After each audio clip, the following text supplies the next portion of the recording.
So you know what this is, right? This is a workshop. We don't know what that means, but that's okay. It means we'll sing and talk and sing and talk. Sing and talk. Is this, oh, you turn the speaker on, okay. Good. All right, let's start, sing a little bit.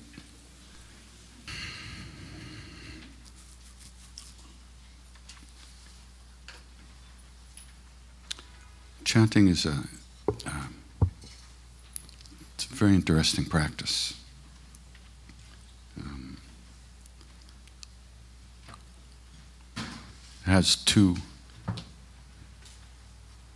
It has instant benefits, but it also has long-term benefits. Because while we're here singing, you might be enjoying it, which is allowed. But at the same time, we're also planting seeds. Because every action we do in life plants a seed of some kind or another. And those seeds grow. And then we have to live with whatever grows, which is not always a lot of fun.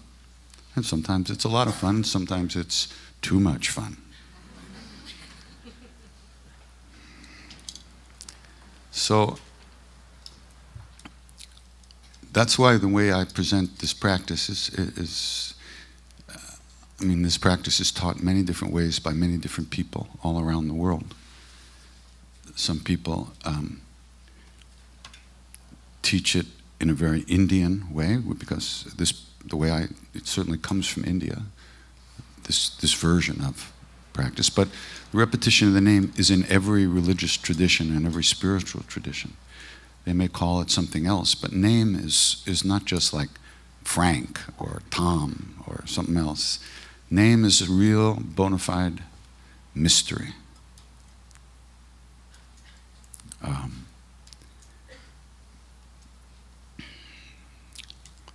And they say through the repetition of these names, gradually but inevitably,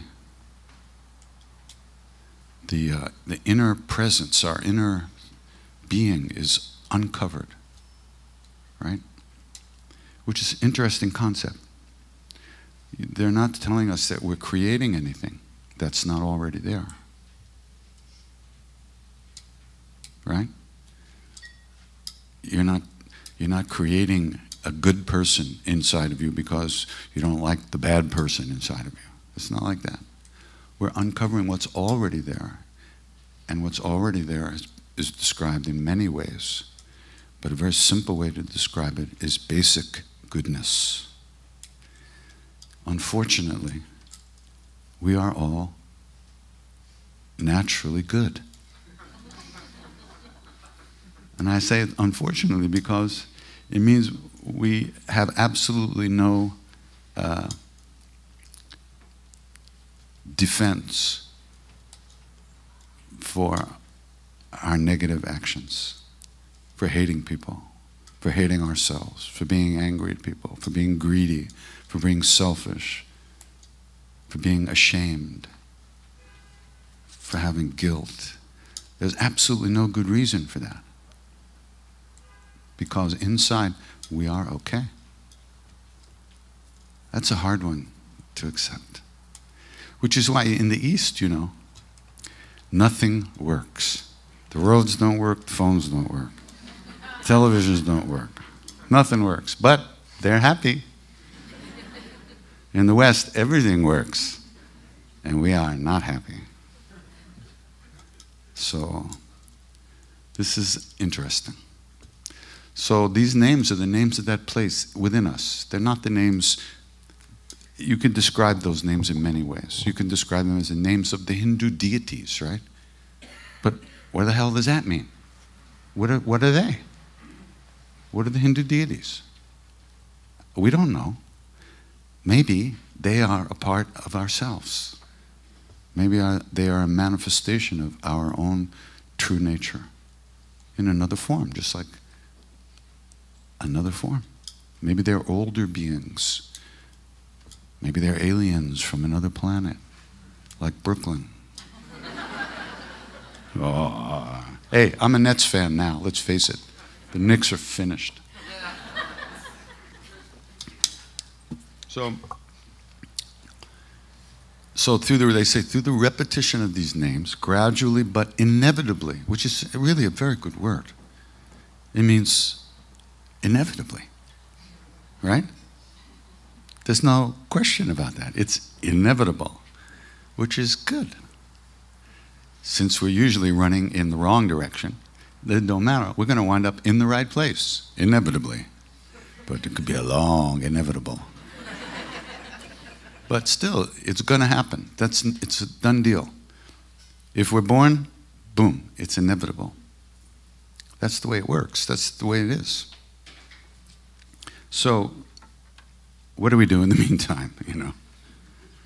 After all, there's only 4,000 channels on television.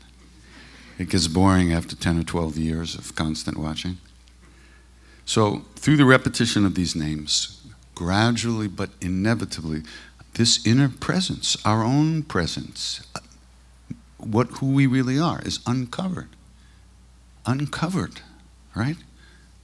Little by little, because if it happens too fast, they put you away. Which, it might not bother you at that state.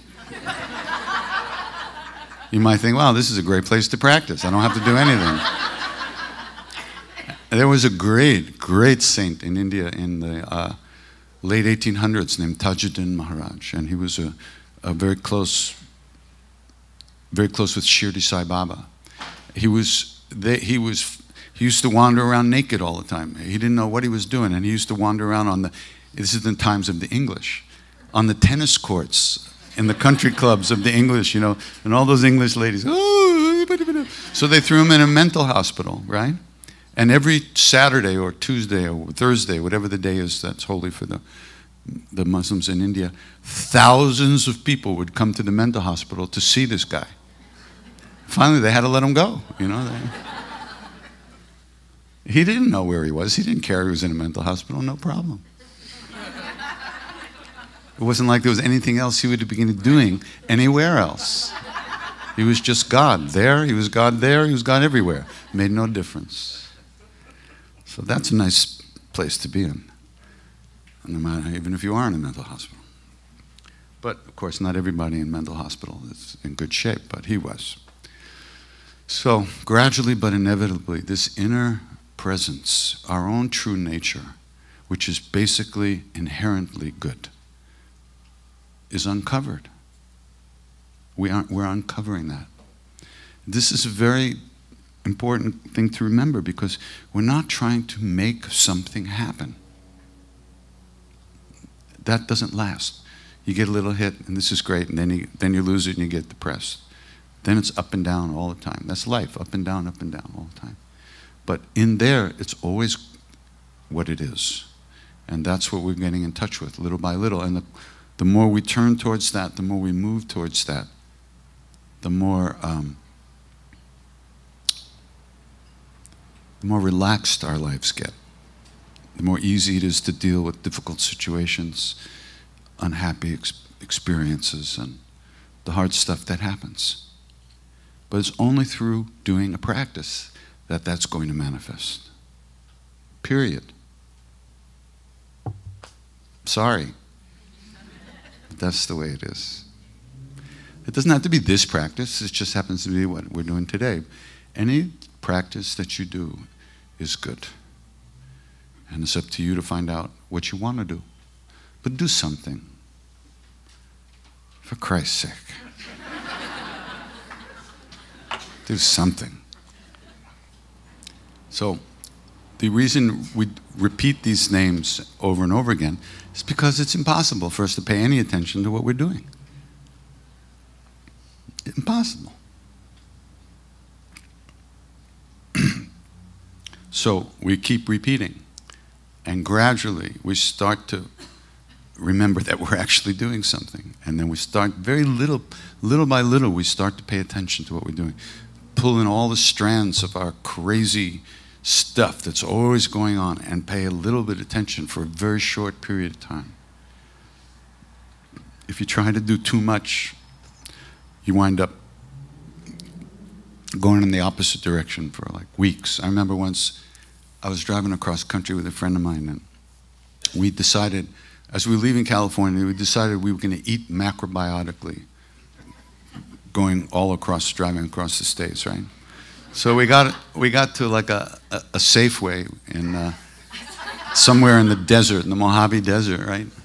And we went in and we bought rice and lentils and salt. And we made some kitchery, you know, some spices. We made some. It was so salty that for the next 4,000 miles, we only drank milkshakes.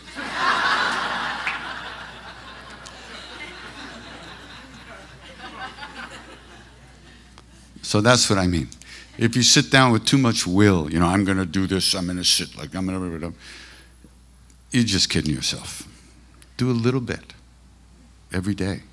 But every day is really important. Every day. Or at least 364 out of 365. Take a day off, okay? All right, today's the day off. And tomorrow too.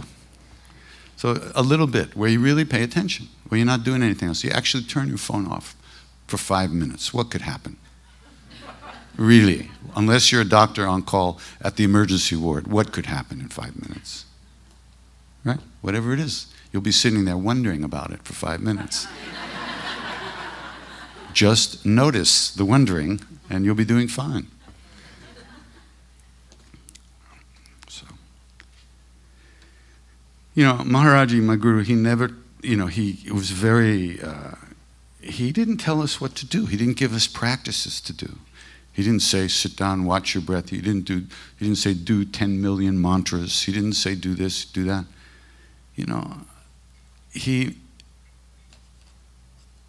led us into the room where love lives, and we tasted what love really feels like, what it could be, unconditional love, what that is.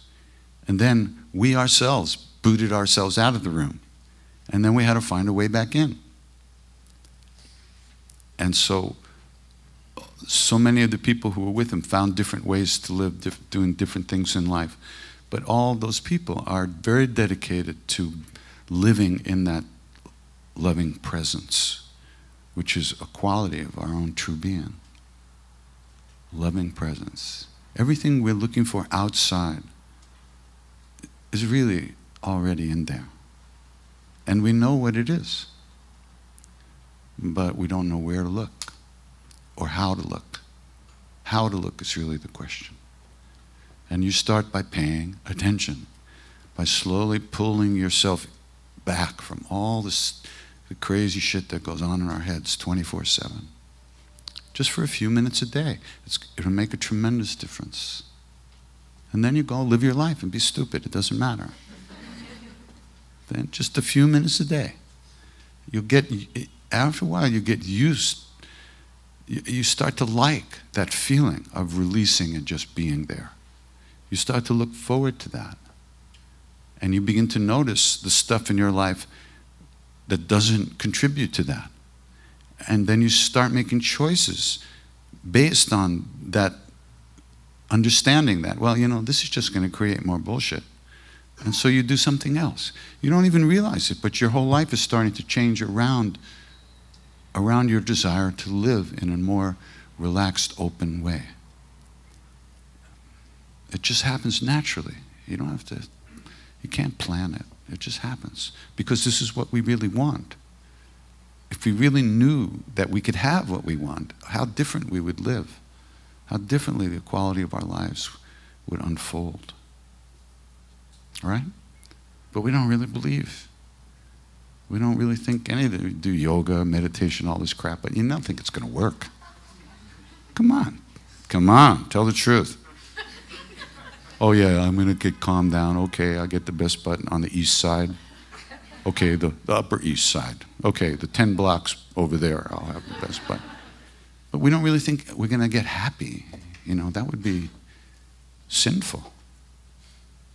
That we really believe that. It's scary.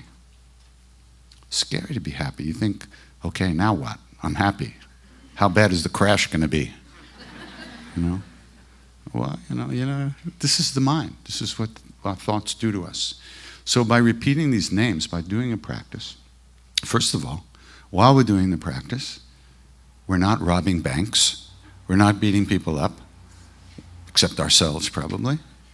There's a lot of things we aren't doing while we're doing a practice. And while we are doing the practice, we're planting these seeds of the repetition of the name. And the name is a direct reflection of that place within us. These names come from within. That's what they say.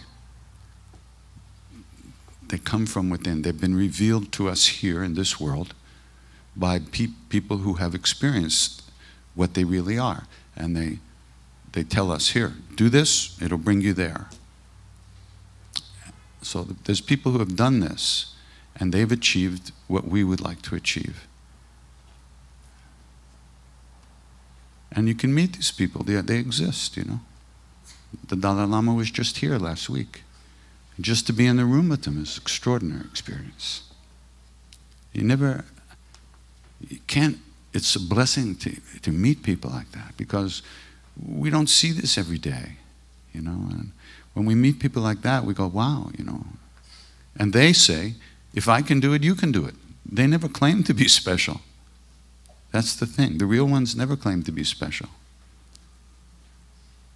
He calls himself a simple monk. Right. I mean, I understand what he's saying, but he's also who he is. And it ain't so simple. Or it's completely simple. Simple monk, So, yeah, unless we see it, we don't believe it. So it takes getting used to living in a way that, living with the understanding that we can get what we want in life. We can be happy. It's unbelievable. All right, so any questions or anything like that? It doesn't have to be a formal question. It could just be something you want to talk about. I wanted to know if you relate the sounds to symbols at all, or shapes. Shapes and symbols. No. I just sing. It's very simple. I'm a simple guy. I sing. And I sleep, and I eat, and I do a few other things. And when I sing, I just sing. I don't think about anything. I don't visualize anything. I don't think about sound, yoga of sound, which is a very deep practice. And mantras and mandalas and all kinds of, those are all yogic tantric practices, but I'm too busy singing. It's all good stuff, but I just don't have time for that. I don't even have time to study music. I'm too busy singing. Because when you find what works for you, whatever that is, yeah, that's it. You lose interest in other things in a good way, because you found something that nourishes you and is that you believe in, and so everything else kind of falls away sooner or later. So the answer is no. I don't think about those things, and I don't know anything about them either. So that was great. Good. Very informative. No, I don't know anything about that. Ask me something else.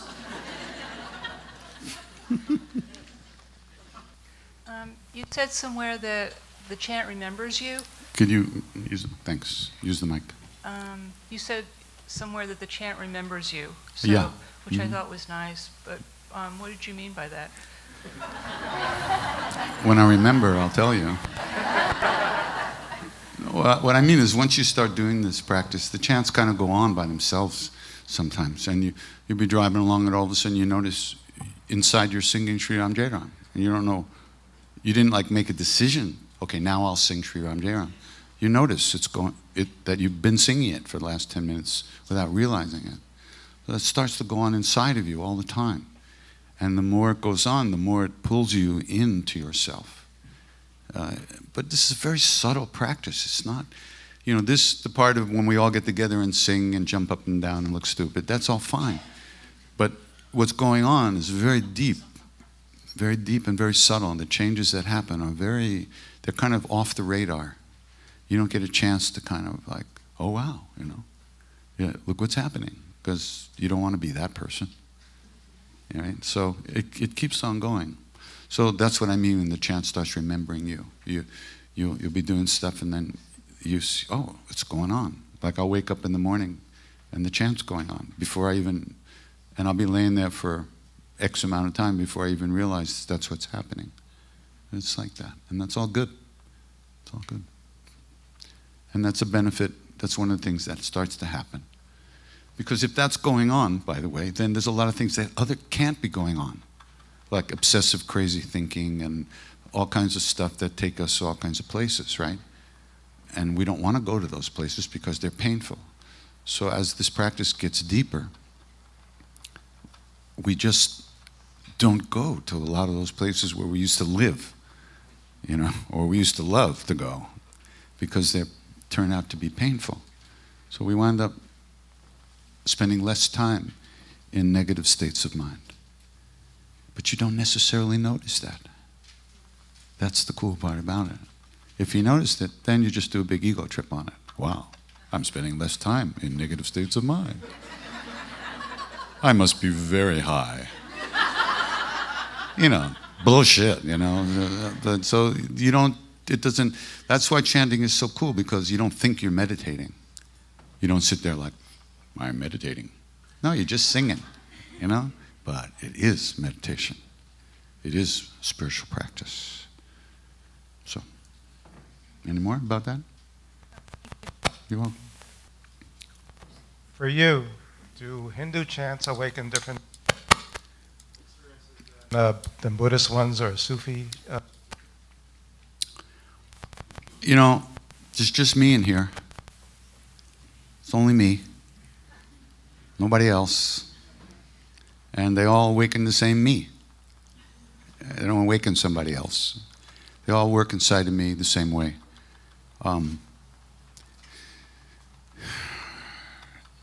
I once said to my Indian father, Mr. Tiwari, I said, who is greater, Shiva or Vishnu?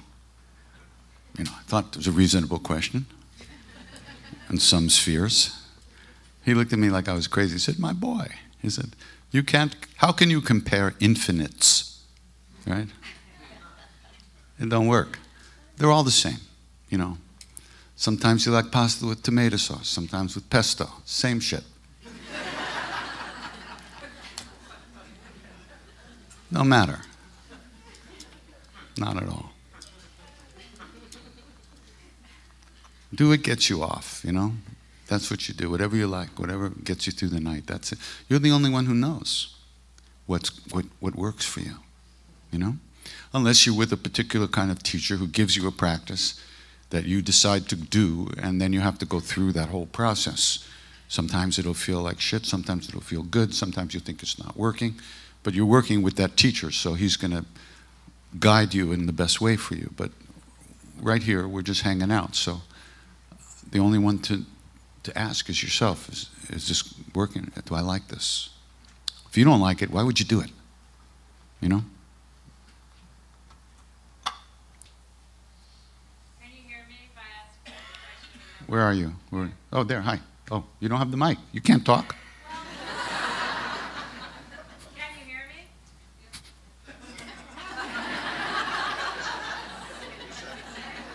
hear me?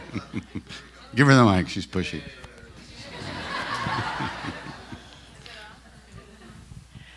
Whoa. Yeah, you see? That's Okay. good. Okay. Hi, Since- how are you? I'm good. How are you? Good. I haven't seen you in a long time.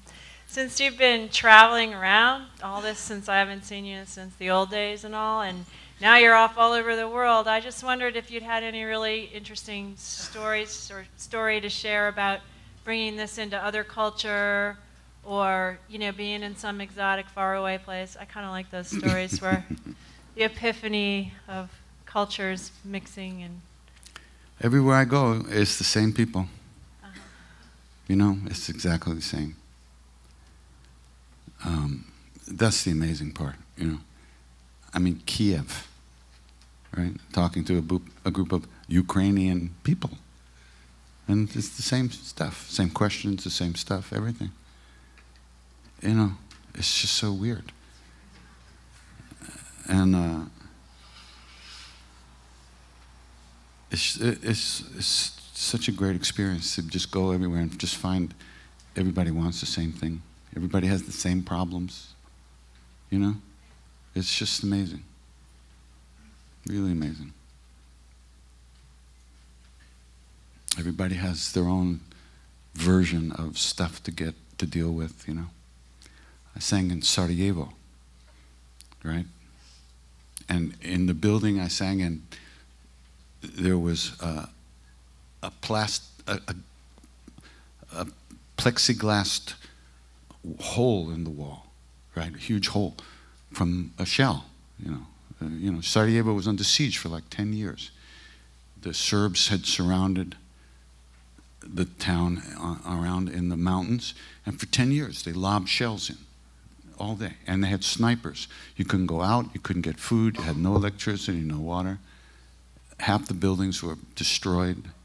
It was just extraordinary, and the people were so great, you know, so beautiful. But there you are, sitting, singing, and you're looking out, and you're going, you know, what is that? You know, that's a shell. They left that so they could remember what it was like. It's amazing. So many experiences I get. Just wanted to know if you remembered the words from Blind Faith. Uh-huh.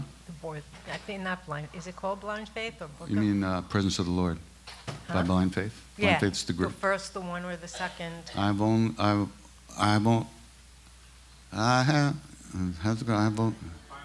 have finally found a way to live, you know, just like I never did before.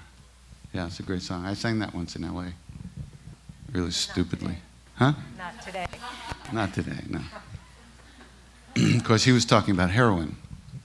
You know that, right? What are you going to do? It's a good song anyway. Even without heroin. Might be better with heroin. I have no idea. But I couldn't tell you about that part of it. The question is, you know, when I grew up with the idea of God as kind of being watching over me, or, you know, protecting me, or if I did this, then God will do this, you know, all that kind of stuff. I always wonder how they know that. Well, you know, Okay, so, go ahead. well, no, but now, is that kind of going away in place of creating good karma? Is that Yeah, you know, not really. You know, when you talk about creating good karma, you're not doing that because you're afraid of bad karma. It's not a guilt, shame, fear kind of thing. You know, one time a bunch of Christian ministers went to visit the Dalai Lama, and they were having great talks. And one of them said, "Your Holiness, what's your understanding of sin?" Right? And he's kind of thought about it for a second, then he said, "It's kind of a Christian thing, isn't it?"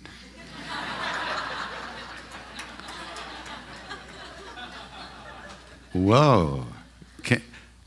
Can you imagine? He doesn't live in a world where he's afraid of that he's sinned and he's evil and he has to make up for it. There's nothing like that in his head. Karma's not about sin.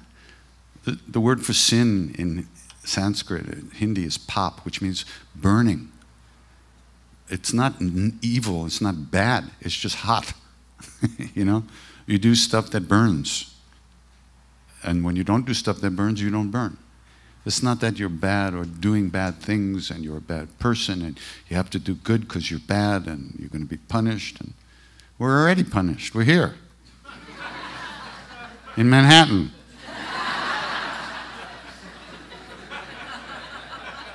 You saw Escape from New York, didn't you? We're in here. We're here. So yeah, this is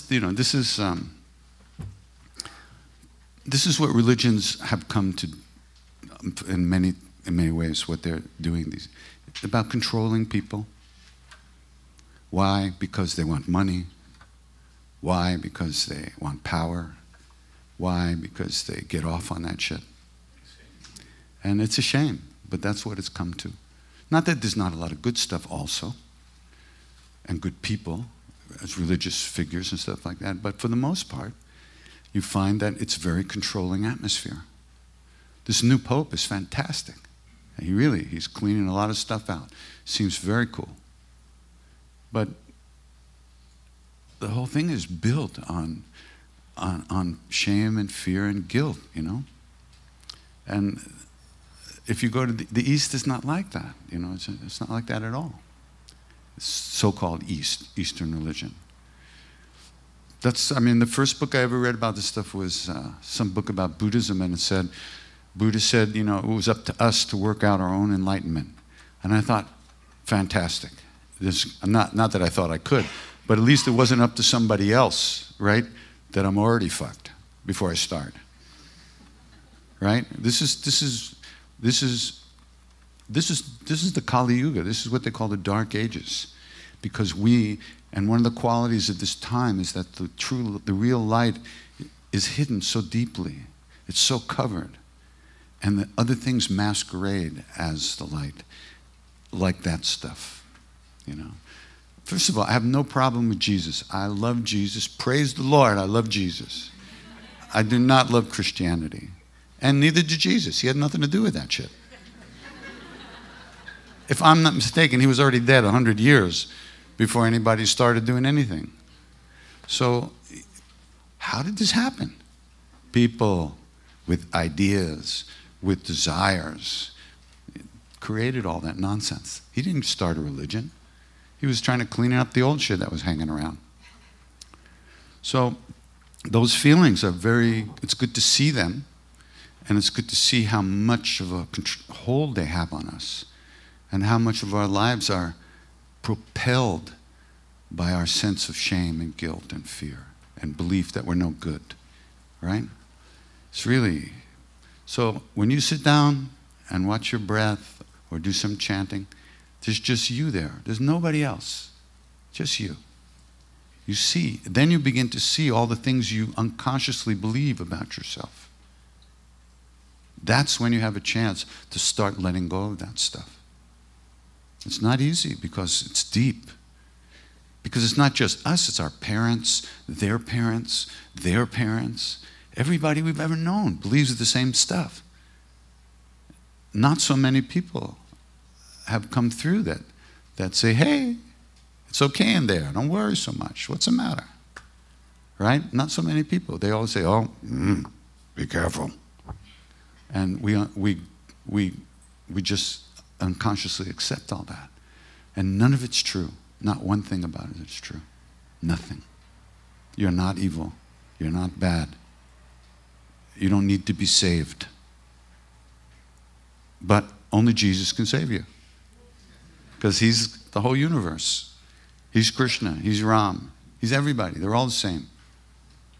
Only that light, your own inner light, can save you. Because that's clear and clean and completely free of all that nonsense that comes from the outside. So when you sit and do practice, it's just you in there. There's nobody else in there. And you begin to see all the stuff that's hanging off of you, right? You just slice it off, you know. But it comes back. Cut it again. It comes back. You have to practice. They call it practice for a good reason.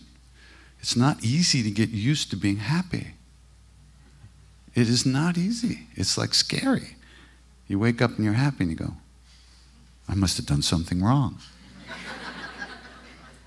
I'm happy.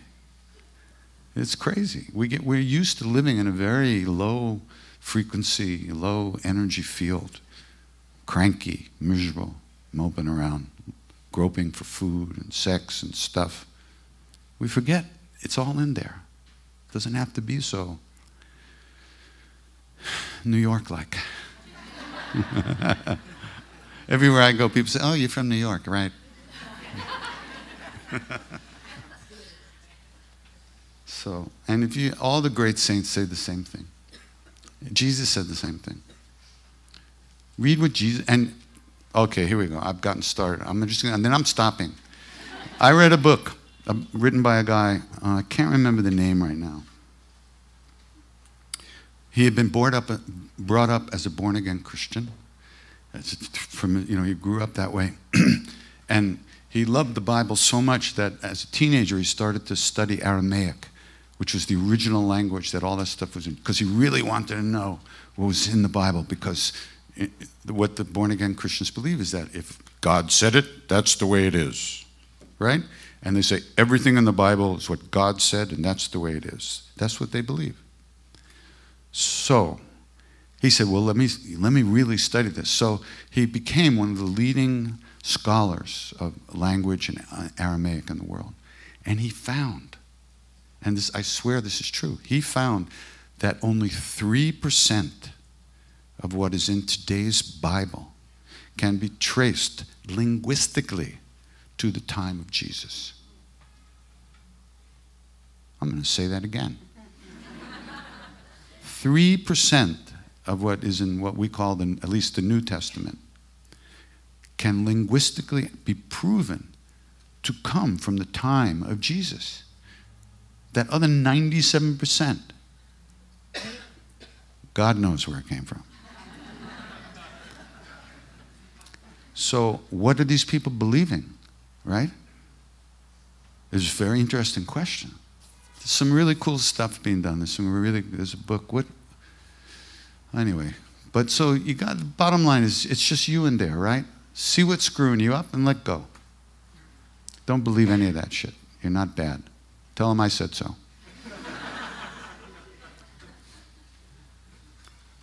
Don't tell them where I live, please.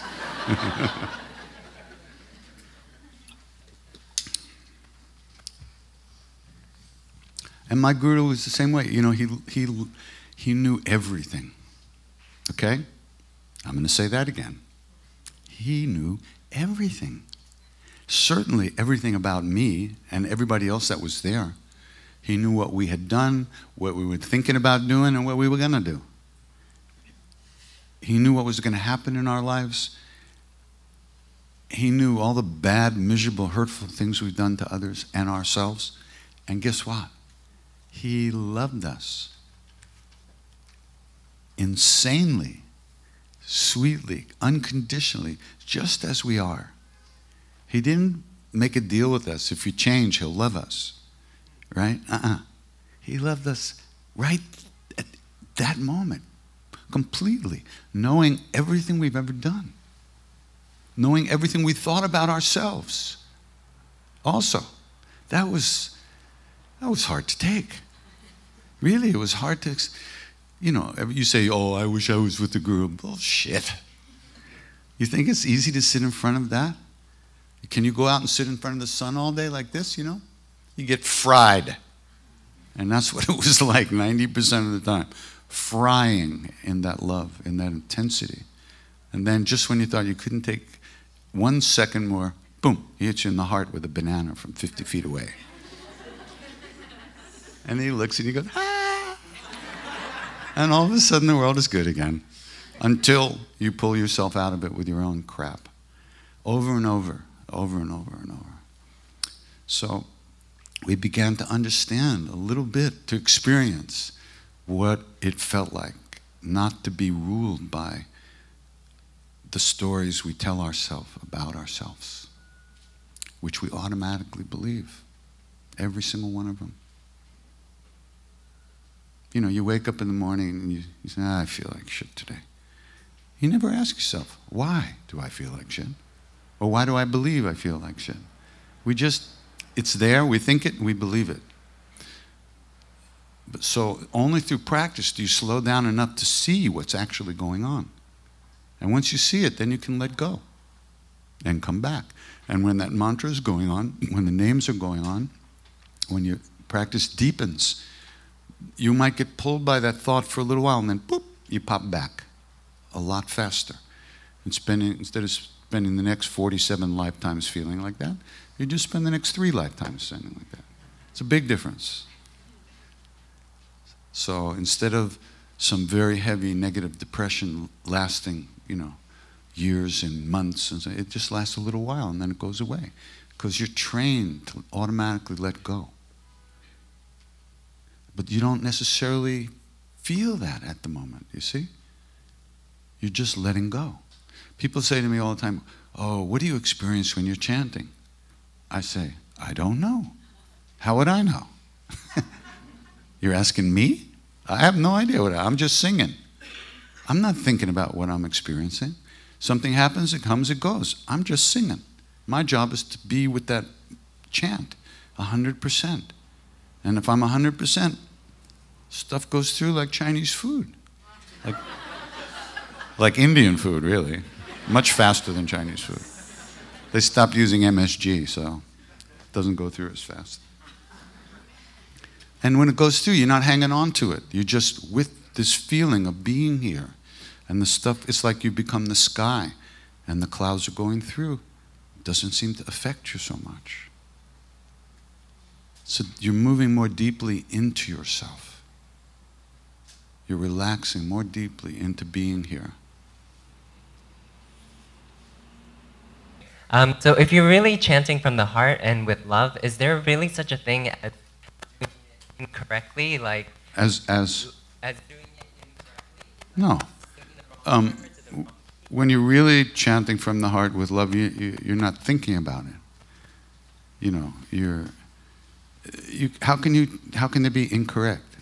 You're repeating the name. My guru said repeat it when you're angry, when you're tired, when you're feeling nasty, when you're feeling good. Do it all the time. If you don't do it, nothing's going to happen. So there's no wrong way. The name in itself is inherently good. And the practice is inherently good. There's no negative side to it.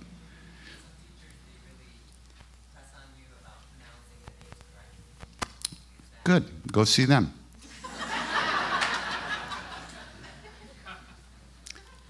You know, sometimes I can call you honey, sometimes sweetie pie. You're going to answer, right?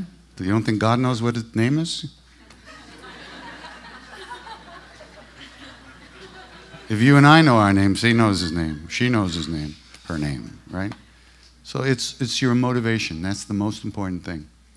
Now, that being said, this is a particular practice called Nama Sankirtan, the repetition of the names of God, okay?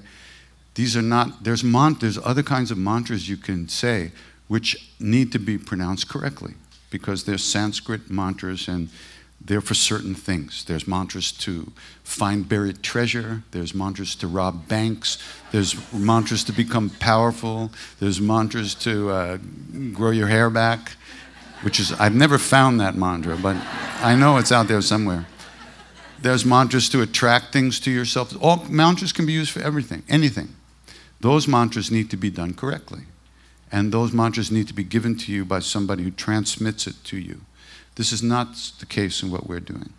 What we're doing is we are turning ourselves towards our own inner being, the love that lives within us already, period. It's the simplest practice in the world. It's one of the deepest practices in the world. And you can't do it wrong because you're already here. Ultimately, what you experience is your own true nature. So, you know? So, that's not to be worried about. But if you want a mantra to, you know, make sure that you catch the subway train every day, that has to be transmitted to you by somebody, and you need to say it correctly. Or you will never catch a train again the rest of your life. So that's why I don't do those mantras, because I fuck them up.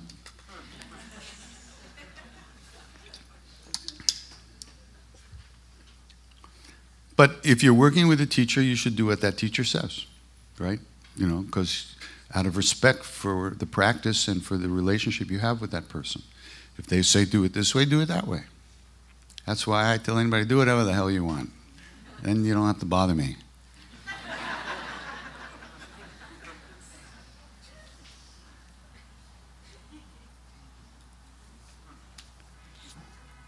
And you find your own way. That's the thing. That's the beautiful thing about it. You know, really, Maharaji never, you think Maharaji said, go forth and spread the name of God to the masses. No, he never said anything like that. Which is why I had to figure this out for myself, you know. I had to realize what worked for me and what didn't work for me. And I had to go and I had to do it. Because it worked for me, because I wanted to do it, because I needed to do it. You know, if somebody tells you what to do, that's okay. But if you're doing it, it's because you want to do it. But if somebody tells you what to do, there's a good chance that you're going to also be wondering, wow, is this really good for me? But when you really, but you need to try stuff and see what, and then you'll get a feeling of what works for you. But it's not in those kind of details. It's more of where you're coming from and what you want. Hi. Hi. Okay, I've been... Okay. Okay, I went to a workshop with Reverend Jagannath Carrera at Integral Yoga. With who? Jagannath Carrera, Reverend Carrera. Uh-huh. And he was talking about spiritual commercialism, where we seem to feel that we need to buy this or buy that in order to feel spiritual. And I'm having a little trouble with the fact that I think he's right. We are becoming a society... How much did he charge? To tell you that. Well, I do work exchange there, so I didn't pay. Oh. Smart, aren't you? No, I know, but I feel like we're all being drawn into that. Uh-huh. And I don't know, it's just, I'm wondering what you think about that, something like that. I think I'm going to start selling Krishna Das necklaces and bracelets and T-shirts and everything. I don't know.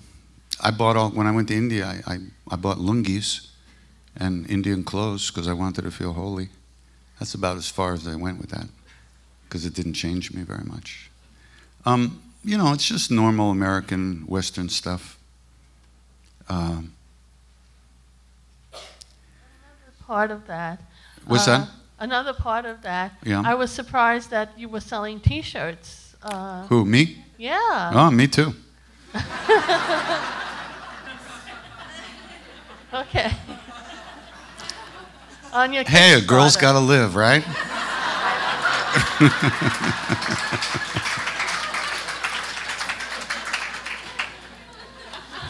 Okay, I get your point. No, okay, wait a second, hold on. No, let's first of all, I don't know. On my website there is a disclaimer saying it doesn't matter how much of this shit you buy, it's not going to make you holy. Okay, number one. Number two, I am 66 years old.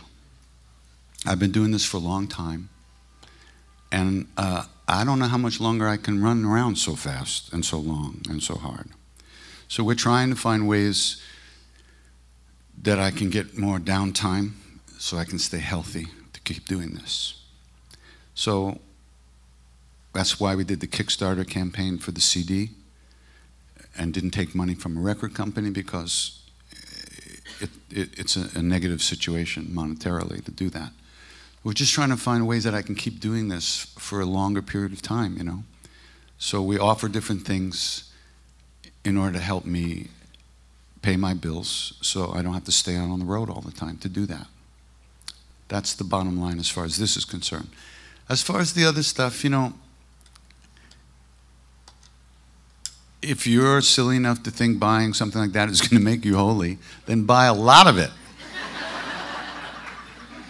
You know, buy stock in the company. Do whatever you can, you know, if that's, you know, and then you'll realize, wait, it doesn't work. And then you'll learn a lesson, you know. I don't think it's, I just think it's normal humanness, you know. And you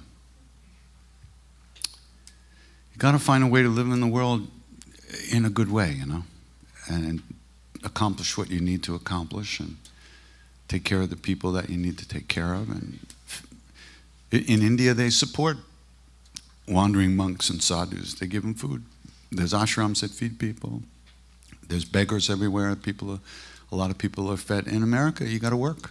You got to have money. There's just no other way to do it. So we're trying to find a way, as far as I'm concerned, to do this in the most simplest, easiest way.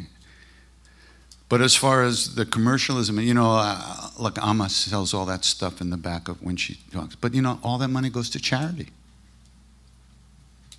So it's not really bad. And if people think buying a blessed bracelet is going to, you know, get them entrance into the heaven worlds, well, maybe it will. I don't know. But you have to kind of look at each situation individually and see where does it come from, why is it being done, who does it benefit, and what's it really all about. I think every situation is different. I just bought a set of Tibetan prayer flags because these flags were made specifically to benefit this very really good Lama, good Rinpoche that I know, right? And so prayer flags have these mantras on them, and when you put them out and they get blown by the wind, they believe that it generates virtue and good stuff, right? So this Lama is sick, so I bought a bunch of that stuff. You know, I'm just like everybody else. So, but I hope it helped. Every time I see the flags, I go, okay, Lama, I hope you're cool. So that's a good thing. Okay? Okay. That's how we started, that's how we ended. As far as your singing, do you have any, during the holiday times, do you have any songs you like to sing? As far as I'm singing what? As far as your singing. Yeah. Are there any holiday songs that are your favorites that you like to sing?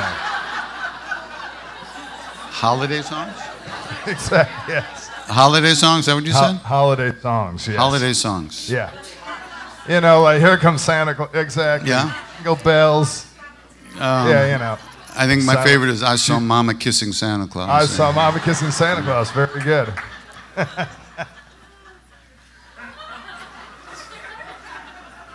I don't know. This is your brother? You brought this guy? Is that what it's all a holiday, you know, everywhere. Sometime on the planet it's a holiday. I cry every time I hear Silent Night, you know. Yeah. Hello. Hi. I want to do a trip to India next year for yoga and meditation, but there's so many schools that if you go on Google or you do a search, all these schools and all these practices pop up. Yeah. Do you have any recommendation in an area or an organization, or just go with the wind? No, you know, just go visit the teachers, go visit the places and try to meet them. I wouldn't take meditation lessons online, you know. There's a lot of great places, but you have to go, meet the group, meet the teacher, sit there a little while, see how it is, you know. It's fun. You go and check these places out. But don't join anything. The real places don't need you to join, you know. They're not out to make devotees or disciples, and they're not doing business other than what it costs to keep going. You know, they're not proselytizing. Anybody that proselytizes, speaking for myself, run the other way as fast as you can.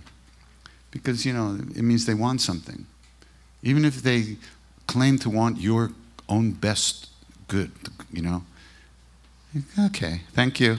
I'll find my own best good myself. But that's the way I feel about it. But there's lots of great places to learn and that teach good stuff. And the only way to do is jump in, you know. Hi. I just wanted to know, when you perform or when you are here with us, a group of people that are When I'm here- performing, I wear my snakeskin suit. Just saying, Which when you can see I haven't been wearing much lately. But go ahead. to participate with you, and we're connected to you because we come here, you know, to be part of what Mhm. you're doing. Was there any difference for you between being in a group like this or being in the Grammys? Or did you feel any disconnect? Was it just totally different? Just wanted to know if there was a difference. The Grammys. Until I started singing, there was a difference. Once I'm singing, I don't know where the fuck I am. Right? It doesn't matter. But up to that point, we had to fit in. We had to do that song. It had to be 5 minutes. Not 4 minutes and 59 seconds. Not 5 minutes and 1 second. 5 minutes, right? So we had to plan how fast we were going to do it. how many times we were going to repeat each section, which obviously I never think about. And we had to make it fit in 5 minutes. And then we sent the charts for the song to the band, the Grammy band, which was supposed to play with us. But they didn't look at the charts. They only looked at the first part of it. So when the song changed for the second half, they were still playing the first half. However, I actually didn't notice that. They told me that later. But no, it was, you know, the whole idea, this is a practice. See, that's no matter what's going on. When you do your practice, everything becomes something to let go of. At least in that moment. Everything. Everything. That's why it's so cool. Because ultimately, everything that's not you is going to be let go of, and you're going to be there 100%. That's why it works. Anything you're thinking, anything you're experiencing, any bright ideas, any terrific insights, God herself could come and sit right on your head. If I'm singing, I let go. So the whole process of getting there was a pain in the ass. The whole process of leaving was a pain in the ass, but singing was just singing. So that's my guru's blessing to me, you know. That can be like that. Okay, I want to sing some more, but we'll keep talking. We'll sing. A couple of more questions, then we'll sing. Where are you? I'm right here. Hi. It kind of feels like humanity in general is on the precipice of energetic shift. What from first gear to second gear, or from fourth gear to first gear? You know, when they talk about the age of Aquarius, more female politicians coming into power, a different kind of energy coming in and leading the planet. You see that with the possible President Hillary Clinton, Angela Merkel, you know, a new Federal Reserve chairman that's going to be a woman. How do you feel? The woman's got the purse strings, all right. You said, you know, you've been around a while and you've seen, you know. What are you trying to say? You've seen a lot of changes politically and whatnot, and I haven't seen fuck all. I read the sports pages and I sing. That's all I do. I'm sorry. I don't know anything about that. You know, anyway, is there going to be a change for the better? Yeah. As Groucho Marx said, when he was interviewed by a newspaper guy, he had just married. He was about 95 and he married this 40-year-old woman. And the interviewer said, Mr. Marx, is it possible that a 95-year-old man could be happy with a 40-year-old woman? And Groucho said, I certainly hope so. I hope things are getting better. I don't know. But, you know, do your part. Everybody should do their part. This is my part. You know, I don't know anything about politics. I don't know anything about most things. This I know a little bit about, and that's what I do. You sing, get to be the best you can be, and then everything you do will be as good as it can be, and it'll affect everybody in all directions for the best, right? And it doesn't matter what you do. It matters how you do what you do. You know, I have a friend of mine who's running for office in New Jersey, and she's going out of her mind because it's such nasty, miserable, dirty business. And she's a yogini. She's a good person. She doesn't want to do all that stuff, but she has to, you know, in order to try to get elected to help people. She has to resort to some of the things that she never thought she would be doing. So, you know, people think the president is the most powerful person in the world, you know, but by the time you get to be president, you made so many deals. You can't pick up your hand without having to, like, pay off 400,000 people in 80 different directions. Politics sucks, you know, and we're all suffering from how difficult it's become to do good in the world. Hi. Hi. So I was recently diagnosed with something called achalasia, which is when you eat or drink, it's very painful. Really? Yeah, it's like excruciating. About 1 in 100,000 people get it. And it's also accompanied with really acute, painful, like heart attack-like symptoms. So I've been doing like spiritual practice for a while, but I'm going through a process now where I'm like kind of pissed. Mm-hmm. Do you have any ideas? Like I'm sure you've spoken to a lot of people who go through chronic pain and all that stuff. Like, so how do I move through this part of the human experience? You know, like I've heard Ram Dass talk about like grist for the mill, but like practically, what does that mean for somebody like me? Well, what are your options? Right? You're here. This is the way it is. How are you going to deal with it?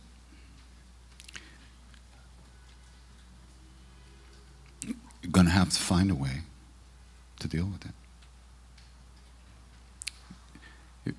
If you sit around pissed all the time, you'll be sitting around pissed all the time. You'll get over that.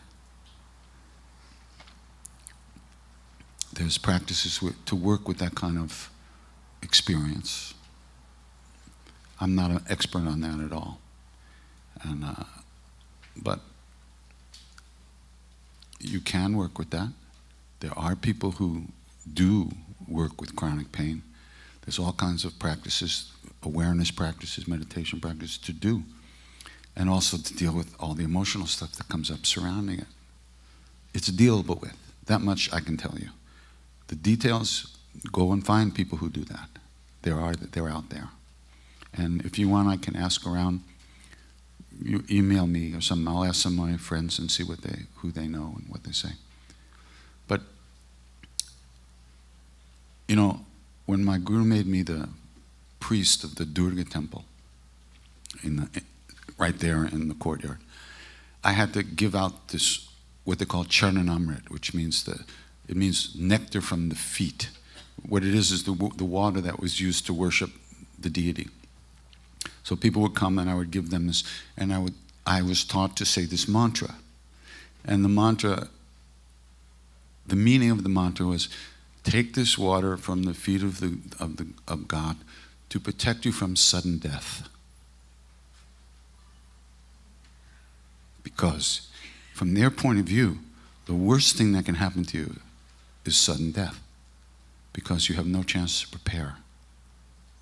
You're just not in the body anymore. And what you have to go through in the Bardo states are very difficult if you don't have preparation. So illness is grist for the mill in the sense that it gives us a chance to get real about things. We go through life like we're never going to fucking die. Come on, you know? Just another few more days of this, another year of this, maybe another one of these, another one of those, and then I'll get serious, and you know, and then boom, you're gone. So, you know, the good news is that anything you're experiencing, you can work with, because it is not you. If you can experience it, if you're aware of it, it isn't you. You aren't even you. You are pure awareness. So you can find a way into that place and then deal with whatever it is. And you can do that. It's doable. You just have to figure out what it is, and you'll find out. So start looking, write to me, I'll try to find some stuff for you. But there's people who do this, because you're not alone. So many people have chronic pain, really chronic pain. And on one hand, it's a terrible thing. On another hand, it's not that bad, is it? You're not over there dodging bombs. You're not over there where you can't find food even if you want it. You know, all those other things. You got a lot going for you. You're here. And that's a big thing. So it all comes from that. It'll all come from and through that and through who you really are. And you'll deal with it. What else are you going to do? There's nothing else to do. So. Hi. Can you hear me? Okay. Yes, hi. It's bright in here, eh? No, I have a concussion. I'm lucky I'm here today because somebody crashed into me. So the glasses help with the light. But anyway. Anyway. I grew up with following the Jewish religion as yourself. And I'm just confused about a guru. You speak about your guru and how this person helped you, and should everybody have one? Should you look for one? I'm just not understanding it. And what does that have with being, why did you preface that with that you're Jewish? No, I could, because there isn't a guru. It's your 'Cause Jewish what? mother Uh-huh. telling you right from wrong, and and or following. You Guru know, is not your mother. No, it's not. Definitely not. So, what's your opinion on having a guru? Should everybody have one? Should you look for one? I'm confused about You it. know, guru, God, and self, they say over and over again, are one thing, are not different. This is an impossible statement for us to understand in our state of mind. Guru, God, whatever that could be, and self, whatever that is, are the same.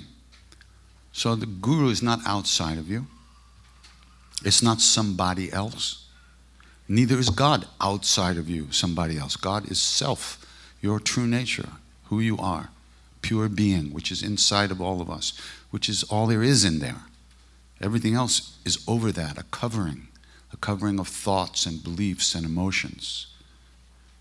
But that's all covering on top of who we are. Guru, God, and self are one. So whether you meet a guru or your guru in a physical body or not, it's almost irrelevant. Like this guy, you got to live. There's no vacation from life. There's no days off from life. You're here. You got to deal with shit. Find the best way to deal with it, whatever works for you. Whether you run into somebody who is a guru or not, you don't know. But what's the sense? What, are you going to wait? I think I'll stay home till somebody knocks on the door. No.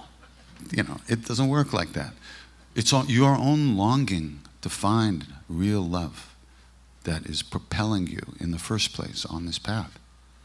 Guru or no guru, it doesn't make any difference. You want something that you have to find, that you have to figure out what to do to find that. Next. It's an irrelevant question. Although it's good to hear that it's irrelevant, because a lot of people think, oh, I don't have a guru, I'm never going to get it together.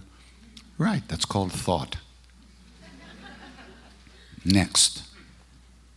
The next thought will be, oh, I don't need no fucking guru. That's called a thought. Next. You see, it doesn't matter what you think. You're here. Deal with that. Be yourself. Find out who that is and what that is. And your real guru is your own true nature. And that's, a guru knows that. We don't know that. That's the thing. So we have to find out what's going on. And once you turn more towards your inner being and try to learn these, you know, do some practice and start, lots of things start to happen. You run into all kinds of stuff. Already, look what you ran into today. Hey, God bless you, as my grandfather used to say. Okay, that was 3 or 2? Okay, we sing a little?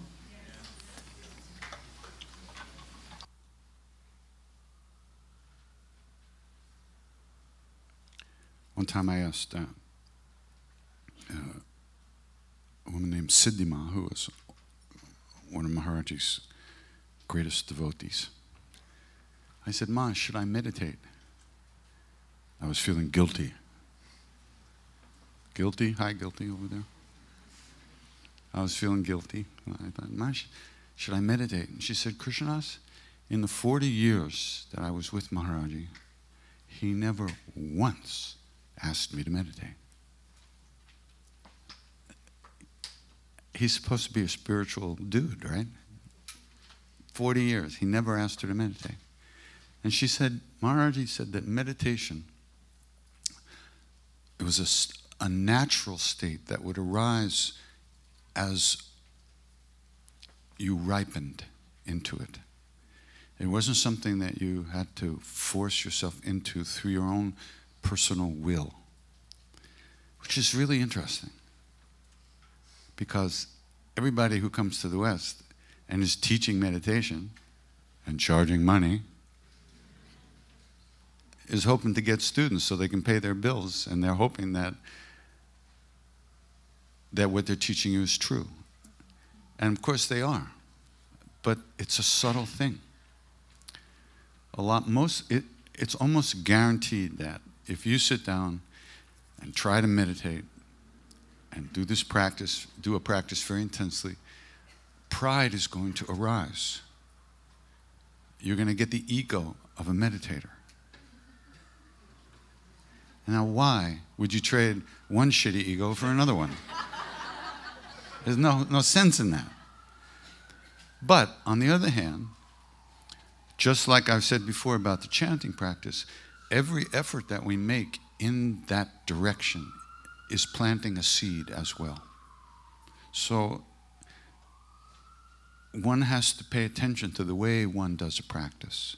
If you try too hard, you're just going to get hard. So you have to find a balance between making the effort and also at the same time leaving, as Krishna says, the fruit of your efforts to me, which means you do what you do and you do the best you can do, but the results of what you do are up to whoever and whatever, right? You can do something, but you never know what's going to happen from that, what the results of your actions are going to be. Sometimes they'll be the way you thought they would be. Sometimes they'll work out another way. But what Krishna says in the Gita is that you make your best effort, but don't do it with the idea of what you're going to get from that effort. And then you can make your best effort. Because you're no longer thinking about the future, what's going to happen if this works, and blah, blah, blah. So it's the same way with practice. And then Ma said to me, she said, what do you like to do? Chant or meditate? Duh. But you know, I got to admit, it never occurred to me that chanting, which I love to do, would be good for me. My mother never told me that. Don't do that if it makes you feel good. I don't know about you, but that was my house. So, I mean, I knew it was good for me. I knew it was a spiritual practice. I knew I'd like to do it. But the way she said that, I went, oh. You know, it was very interesting. It was like the Good Housekeeping seal of approval. It's like, oh, chanting it's enough. It's good. It's the way it is. It's good. So, and there's in Buddhism, for instance, in Vajrayana Buddhism, there's the most advanced practice is called Dzogchen or Mahamudra, which is the natural state, cultivating natural awareness with no effort to meditate. So it's meditation, which is non-meditation. So you're trying, but you're not really trying. It's very hard to do. You're just, so where we are, what we're starting to do is just trying to gather ourselves in a little bit. Just get somewhere within 500 feet of our ears, you know, just somewhere near where we are, and start to cultivate the ability to pay attention. The first step in meditation is samatha, or concentration practice, which means trying to bring the mind to one point. But forget about it. You know, you can't, it's almost impossible to get up in the morning, go to work, come home, and find some time to bring your mind to one point. It ain't going to happen. It takes time, and it takes making space in your life for that to happen. I mean, you can do practice every day, and you can live your life, but you should go somewhere to retreats, take a week off, a weekend and something, and really do some intense practice every once in a while. It shifts things around. It's a very good thing to do. In Burma, when people go on vacation, they go to monasteries and meditate. At least they used to. It's very interesting. That's their idea of a hot time. I don't know. So,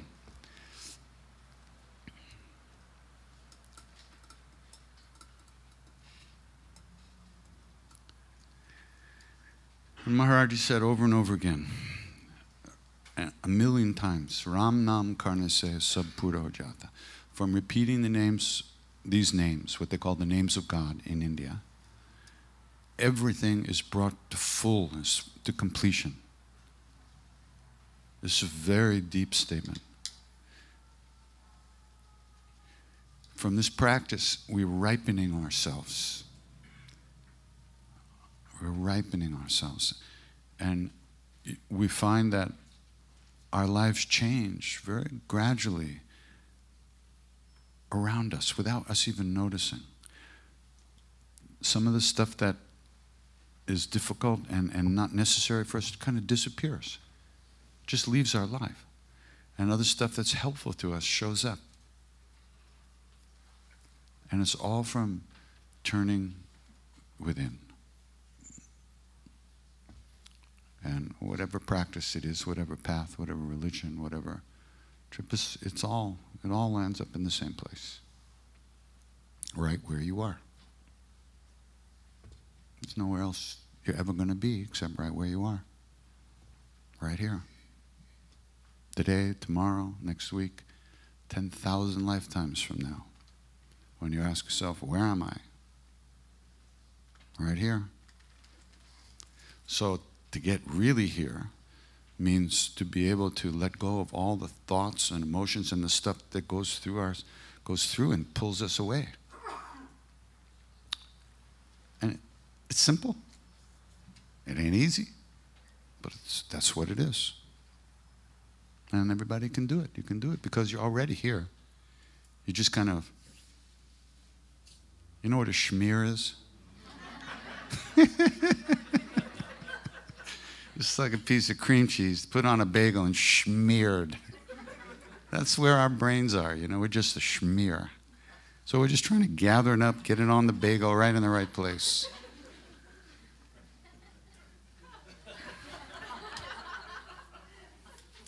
My Uncle Jimmy was a king. You ever see the movie Casino? You remember Casino? Joe Pesci and Robert De Niro? Robert De Niro was my Uncle Jimmy. My Uncle Jimmy set the odds for the mafia, for the betting on the whole East Coast. He lived in Brooklyn. He had 5 brothers. My grandfather was one of his brothers. And so one day, Jimmy disappeared. And they couldn't find him anywhere. So they asked around, they asked, you know, people that he knew, and somebody said, you know, he went to Miami. So all 5 brothers got in a car and they drove to Miami. They were just going to drive around trying to find him. They didn't know what to do. So they're driving around Miami, and my grandfather was driving, and he goes through a stop sign. There was a motorcycle cop. They pulls him over. Your license and registration. Yes, sir. He said, what are you doing down here? He's looking at the, looks at it like, says, Kegel, huh? That's your name? Yes, sir. What are you doing down here? Well, we're all brothers. We drove down from Brooklyn to try to find our brother who seems to have disappeared. Jimmy?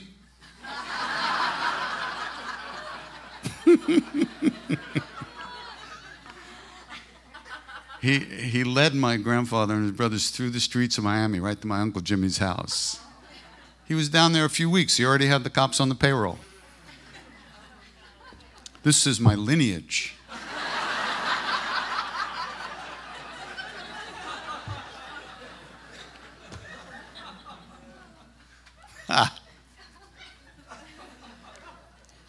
Down to see him when I was a kid. I was down in Miami visiting my other grandparents, and I went over to his house in the middle of the day.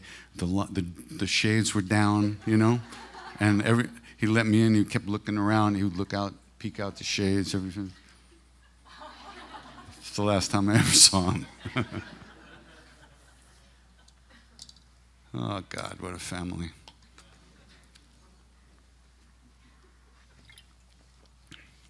So,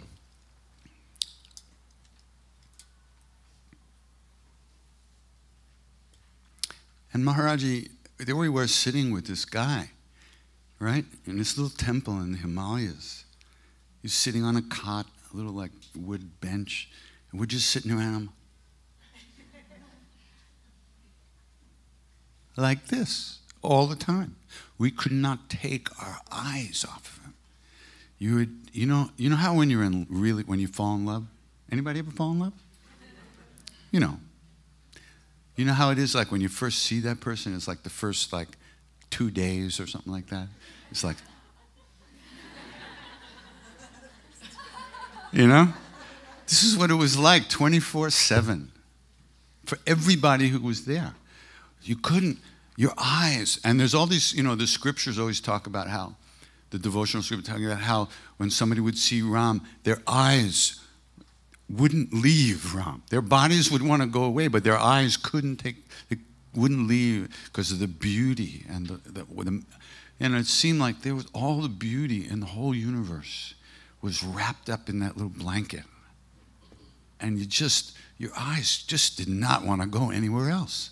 You plugged in, because you couldn't believe what you were seeing, and yet you were seeing it. Oh, man. Then, in case you think that's just so great, which it was, think of how it felt when that body died. And then all that love just disappears. And there's nowhere you can find it anymore except in your own heart, which is the last place you ever want to look. That's when the shit hits the fan. And then you have to do it. I mean, either that or you live, unfulfilled.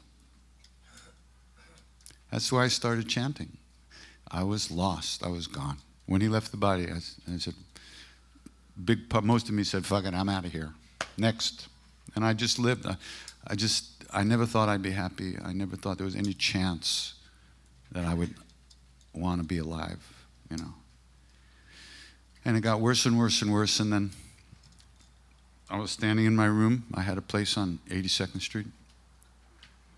And all of a sudden, I walked into the living room and all of a sudden I knew that if I did not sing with people, it was very much with people, not alone in my room.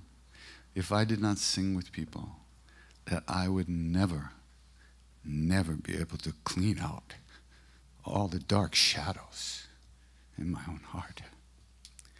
And I saw that it was only that stuff that was causing me suffering. So, what was I going to do? I had to decide whether I wanted to live or die.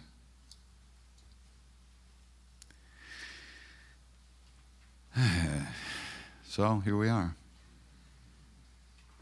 Really. This is what I have to do to save my own ass. This is what I do. If I don't do this, I sink. I have to sing. And I sing more at home now, more when I'm alone than I used to. But there's nothing like singing with a group of people. There's nothing like everybody getting together to try to enter into this very sacred, loving space together. That is very inspiring. So that's why I want to keep doing it. And that's why we're going to start selling everything we can.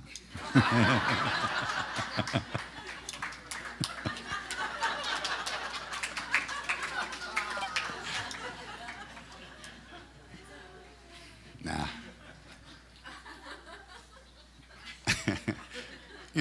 I love it. People think because I'm semi-famous in a small little poodle, people think I'm rich, I love it when people think. And I have to tell them this story when I was in the jungle in the old days, in mid-80s. I was hanging out in the jungle with a very old yogi. At the time, he was 163 years old. Really, true. And now, he's still alive. So he must be, 180 something.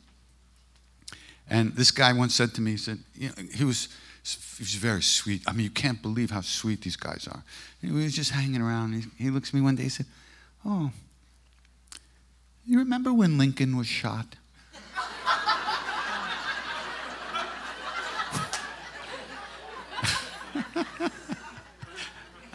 and he said, oh, it's okay. It's okay. We read about it in the papers. He said, okay. So anyway, so one day we're sitting with him, and And he looks at me all like, he goes like, It's like seeing something. And he says to me, you're going to be famous. This is back in the 80s, right? I wasn't doing nothing. He said, you're going to be famous. So I looked up at him and I said, and rich.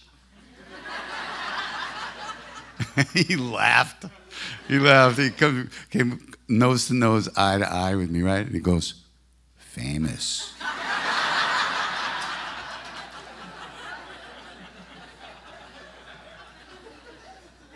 Too much. He was really something.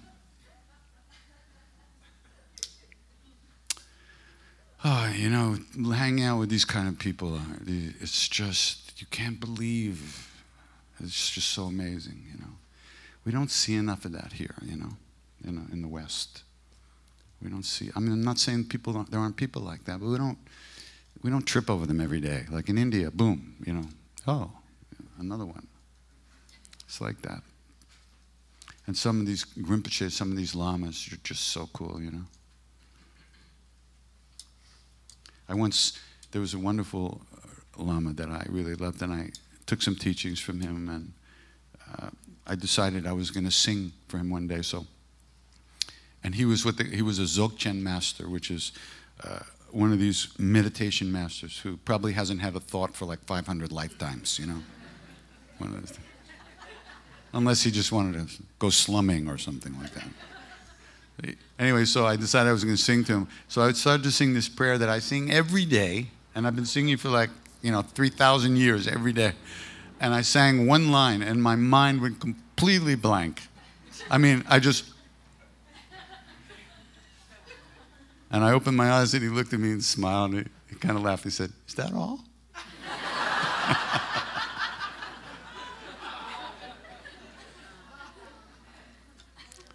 You know, you can't buy that. You can't buy that. It's just too great, you know.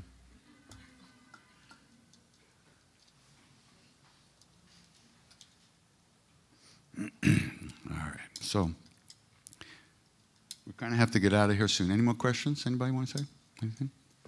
Hi there. Hey. I want to first thank you for doing this new album. I can't wait to hear it. It's going to be great. Yeah, it's going to be a while till it comes out because we still have to finish it, but it's close to being finished. The Hanuman Chalisa CD that you put out quite a while ago really helped me a lot, and I was wondering about your experiences or your time in the Durga temple. If you ever had thoughts of recording the Durga prayers on a CD. Which prayers? The different prayers that you learned in the Durga temple when you were there. The Durga temple. I've recorded some of them on Door of Faith. There's a couple of them, one or two. And then on all the CDs, there's some Devi Puja, and that's what I was doing. Mostly I was just hanging around pretending to be a pujari, you know. I had my own little private Durga. But I wasn't doing nothing. I was just sitting around. And on this, there's that new, another prayer to the goddess on this.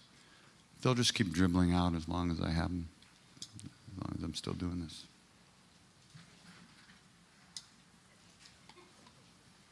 Hi. Hi.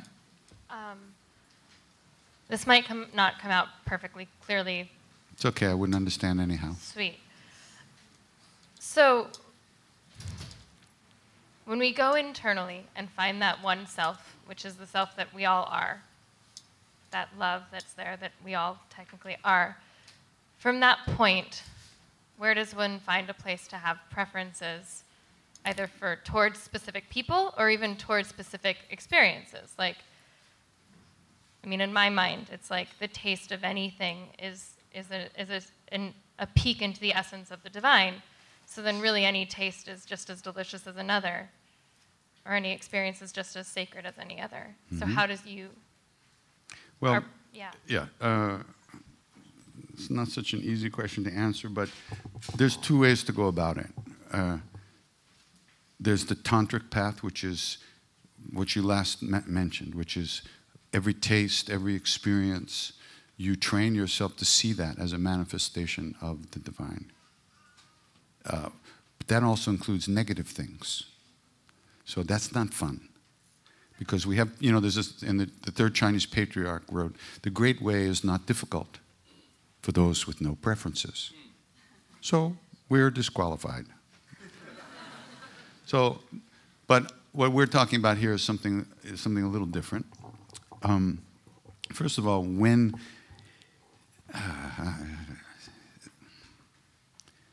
you don't become the one that we all are. Not you. The one that we all are is already within you as your true self. It isn't me. You could say it's closer to I. But I doesn't have any preferences. I is pure awareness. Once you reach that point of equanimity, everything that comes towards you and through you and by you, you treat the same.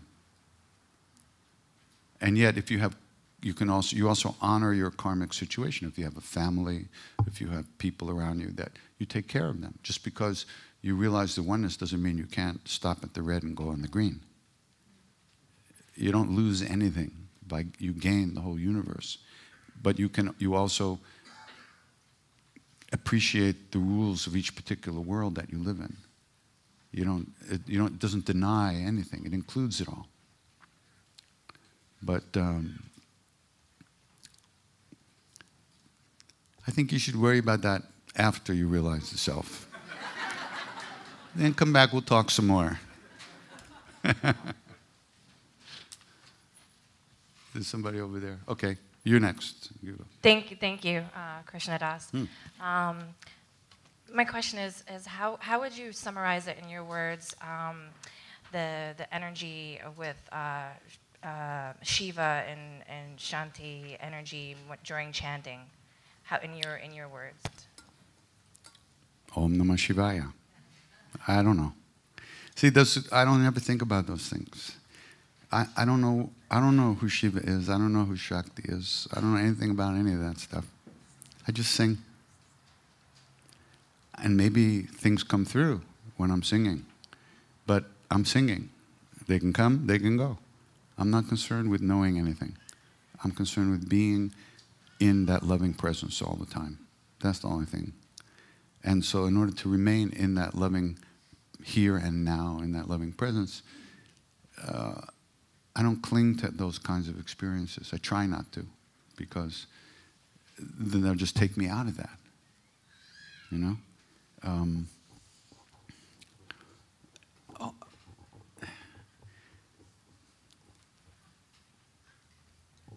All these deities, all these beings, all these great beings, all these real, true, realized beings, whether they're Shiva, Shakti, Buddha, gurus, Jesus, we're seeing them through our very, very small, limited vision. We don't know who they are. We don't know what their reality is. It's impossible. It's like asking a frog that's born and spent its whole life in a little pail to describe the whole sky. All it ever sees is just that little bit up there. So that kind of stuff, it's irrelevant as far as I'm concerned in terms of right now, how to get through the day. You know, it's nice stuff to read. I enjoy those stories, and you should read the Shiva Purana, and you should read the Devi Mahatmyam. It's amazing stuff. It's great stories. The Devi Bhagavatam, all that stuff. So should I, for Christ's sake. I should read. But I'm too busy singing, so what can I tell you? You know, I wish I knew that stuff, because it's nice, but I don't know anything. Okay. I'd rather be Shiva than think about him, by the way. I wanted to share a story with you. I was in Toronto a few weeks back, and I always play the kirtans in my hotel room to kind of create that. So I went down for a business meeting for breakfast at the hotel. It's a Hilton hotel, and I'm hearing Om Namah Shivaya, and it was you singing it. Okay? So you said the chants come to you sometimes. Well, I figured I must have left my iPod on, and it was playing in my briefcase. So I searched in my briefcase, and I turned it on and off, and it just wasn't playing it. And then I said, maybe it's my my iPad. So I went to the iPad, and because I play it through there sometimes, and it wasn't the iPad, and I said, maybe it's my iPhone, so I went to the iPhone, and I sound like an Apple advertisement, but, and it wasn't that, and I said, where is this coming from? Now my appointment is coming, and I'm saying, well, I don't know if they could relate to this kirtan music, so I'm trying to find it how to turn it off. And I went over and I said, I got out of my seat and I went over to the ceiling speaker, and you were singing Om Namah Shivaya in the Hilton Hotel in Toronto through the Muzak. That's a true story. So interesting, the appointment that I had, and this is a pretty serious business meeting I had, I said, usually we meet for dinner the night before, and he said he was busy and didn't tell me why. And I said, so why didn't we meet for dinner? He says, because I got into yoga, and I won't miss a class. Oh, too much. And that's why I said, well, next time invite me. And so he would have enjoyed the kirtan. So that was that. One time, back in the 80s, I was with the Tiwari family and a couple other Westerners, and we were in Benares, and we went out on the boat, a rowboat, and you glide down the river. It's just beautiful, like at sunset. It was just extraordinary and peaceful and beautiful. But they have these pandas, these priests, who have these little boats, these little dinghies, and they row out after you, and they want to charge you like 15 rupees to do a puja out there on the river, right? And they bring flowers and stuff. So one of these guys was coming towards us, and he had a big boom box. He was playing me. I charged him 15 rupees and I sent him away. Well, I just wanted to say at that moment I thought, this is it. Here I am in Shiva City and they're playing me on the Ganga. This is insane. Completely insane. Well, you are spreading some really great vibes all over the world. Oh. And that's a testament to that.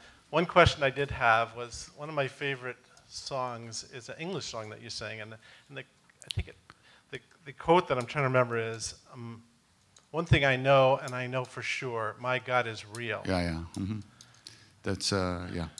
And I'm wondering, how do you know God is real, and was it the Maharaji's love? And was what? Was Maharaji's love and the presence of him giving you that experience so that you know for sure that God is real?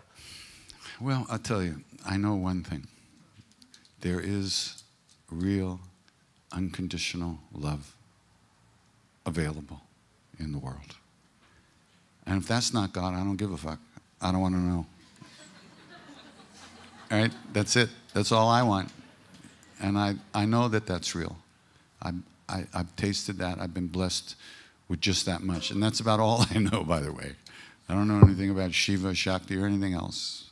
But I know that what I felt with Maharaji transcended everything that I could have ever imagined. It was beyond anything I could imagine in terms of what real love is, And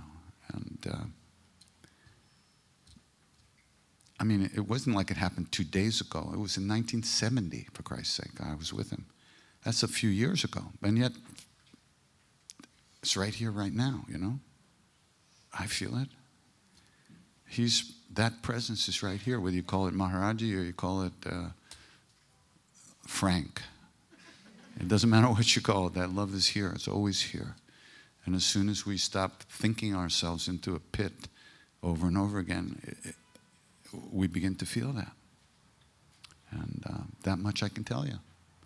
I can't tell you much else. That much I can tell you. Om Namah Shivaya. Same to you, buddy. Do you create your own melodies, or are these traditional melodies that you're using? I don't know. You ask me to think about this shit, I'll think about it, but I don't usually think about it. I just do it. Namah Shivaya, which is my big hit.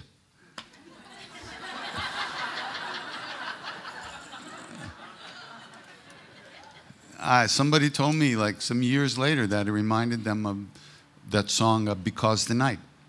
And so I listened to the song, exactly the same. What are you going to do? But I didn't do that on purpose. It just kind of happened. It's just, I'm always, you know, I've been so open to music my whole life. I just always absorb it. It moves me so much that it just comes through and just it grabs onto a mantra and then just becomes something. I don't know, you know. I don't really think much about it. However, Namah Shivaya, my Indian father, Mr. Tiwari, had died just before that. And I really felt, he was a devotee of Shiva, but don't even start me talking. But he was incredible yogi. And I always thought that he dropped that on me from up there, that song, at that time. I just, you know, there's a kind of an emotional body that grew up on Long Island, around New York, that heard all kinds of music, you know. And so when the impulse comes through, it doesn't come out like Indian music, because this body has very little to do with Indian music, but it has a lot to do with growing up with Western chord changes and the emotional reality of those chord changes and feelings, you know. So it just comes out that way, more Western than Eastern. Nice hanging out together. And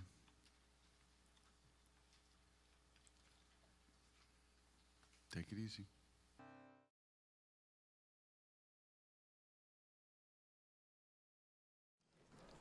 So a chant came through with my guru's name in it. I ain't trying to sell you anything, but he's my man, and I sing to him all the time. So the chant has his name in it. See if I can remember it. It goes Om Namo Gurudev. Om Namo Gurudev. Neem Karoli Babaya. So like Shivaya, Namah Shivaya, this is Babaya. Neem Karoli Babaya. Namaha. That's it. So.